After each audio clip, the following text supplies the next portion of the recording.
This is Nando for the Pound for Pound Boxing Show in association of Warren Boxing Management here at KO Gym in Bethnal Green. I'm here with Louise Orton. Louise, the last time we spoke, you had another debut set up, and now we're finally here, October the 8th, live on Fightzone. Doesn't get better than that. We're not there yet. Still got a week to go. Almost.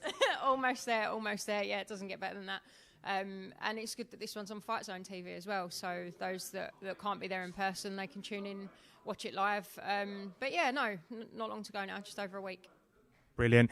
Obviously, you've got a great reputation with your management team. You know, Alfie Warren, he always speaks highly of you. Like I said in the press conference as well, best kept secret in women's boxing. And you've sparred a lot of big names. Does that play to your advantage as well? Yeah, I think it does. I think if you're kind of sparring the best, you're up there with the best. If you're only sparring average people or people that aren't that good, how are you ever going to develop? You're never going to learn. So yeah, I'd get in there with the best of the best, and that's the only way that you're going to improve. Brilliant.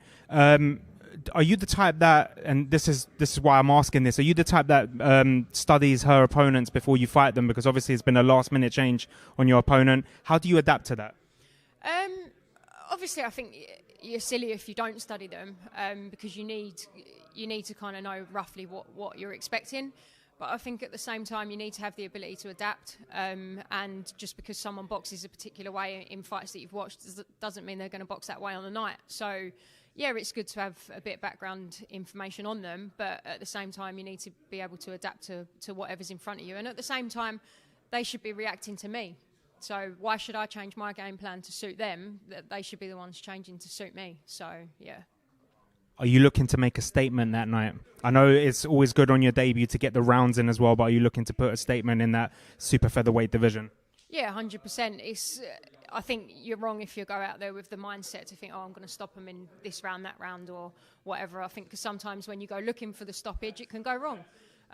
So yeah, just my mindset's to go in there to box the best that I can, and it's not so much about getting the rounds, because sometimes that doesn't matter, especially when you're doing the sparring and everything like that. I think I'm just going to see how it goes, to be honest. I'm not preempting anything. Yeah, just go in there and take it as it comes. Obviously, we just had the press conference. I did mention a fight that your manager, Alfie Warren, we spoke about on the phone the other day. He believes you versus Amy Andrews for a world title, even without a world title, is a big fight in the future. Still early days, but it's something that he believes will happen eventually. What's your thoughts on this fight? Yeah, like I said in the press conference, if it's got to happen, it's got to happen. Amy's a friend of mine. I've known Amy for a very long time in the amateurs, but sometimes you have to put your differences aside. And if the fight's got to happen, it's going to happen. So yeah, 100%, bring it on.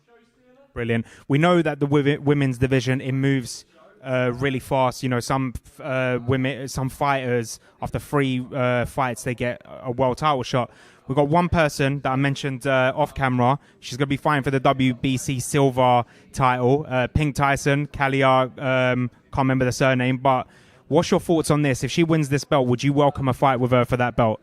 100%. I sparred Kalia about 2 years ago now, and let's just say that the sparring stopped early. So yeah, 100%. That's a fight that I actually suggested for my debut, but they said that they wouldn't be able to make it. But yeah, a few fights down the line, 100%. I'll have the belts from her. Obviously, winning that WBC belt moves a step closer to someone that you've mentioned before in my interview and other interviews, Terri Harper. It's a fight that you believe that you can win, and would you take that fight eventually down the line? Yeah, definitely.